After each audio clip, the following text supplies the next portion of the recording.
Parlons sécurité. Voici les poignées des freins avant du trike que je mets pour m'arrêter et me stationner. Cette poignée là, l'essieu arrière de la roulotte que je vais vous montrer après. Ici, le frein arrière du trike. Et cette poignée là, c'est l'essieu avant de la roulotte, mais qui emmène aussi un peu l'essieu arrière. Je vais vous montrer ça juste derrière, car là, les câbles passent ici. Ça, je peux le lever pour pouvoir enlever le câble du répartiteur qui me permet en fait de dételer. Voilà, j'enlève le décroche là, et il y a aussi la partie électrique. Donc les freins après repartent ici. De ce côté là, ils sont à l'intérieur. Et vous voyez, l'essieu avant, enfin la partie avant on va dire, tire en même temps avec un câble, celui de l'arrière.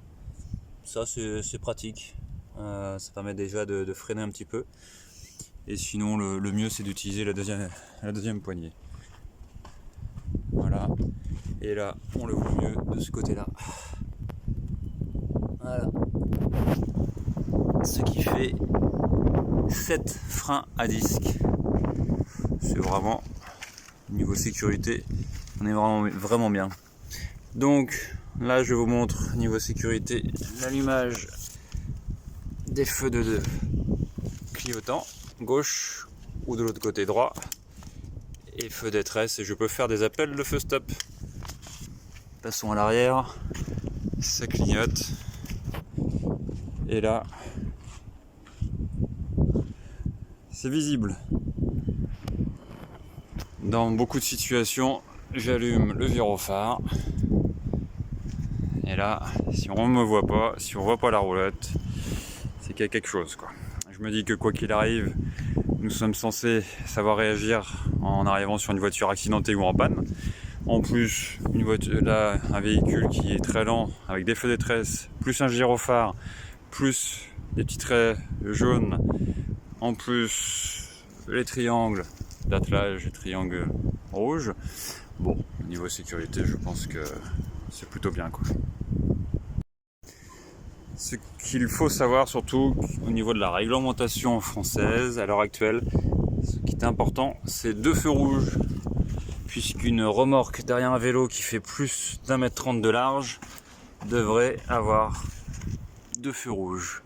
Voilà la réglementation que je connais aujourd'hui, que nous avons à disposition. Bien entendu, j'ai fait plus, parce que déjà rien que pour moi niveau sécurité, et pour les autres, ayant fait conducteur poids lourd, j'imagine c'est quand même bien mieux d'avoir des feux détresse en plus, d'avoir le gyrophare, et surtout les feux de gabarit pour les hauts de côte, il me semblait nécessaire. Donc voilà, et concernant le vent, on va me parler du vent aussi, comme il y en a aujourd'hui, jusqu'à 80-90 km/h je le crains pas. Forcément de dos, c'est super. De côté, je reste vigilant. De face, je force beaucoup plus. Mais l'idéal, comme aujourd'hui, je me mets à l'abri et du coup, je me mets en sécurité pour éviter tout souci.